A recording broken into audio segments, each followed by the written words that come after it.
بسم اللہ الرحمن الرحیم۔ عذاب قبر کا بیان چلا آ رہا ہے، پیچھے سے کافی روایات ہو چکی ہیں، تو ابھی حضرت عثمان غنی رضی اللہ تعالیٰ عنہ کے معروف ایک روایت ہے، وہ بیان کرتے ہیں۔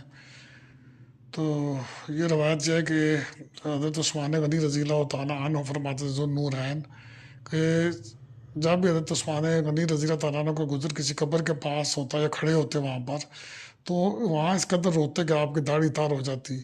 آپ سے پوچھا گیا کہ آپ جنت اور جہنم کا تذکرہ کرتے ہوئے نہیں روتے مگر قبر کا ذکر کر کے روتے ہیں؟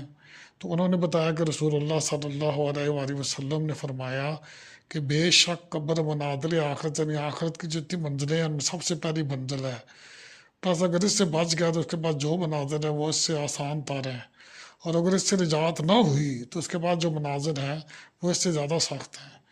راوی بیان کرتے ہیں کہ رسول اللہ صلی اللہ علیہ وآلہ وسلم نے فرمایا کہ میں نے قبر سے زیادہ سخت اور برا منظر کبھی نہیں دیکھا۔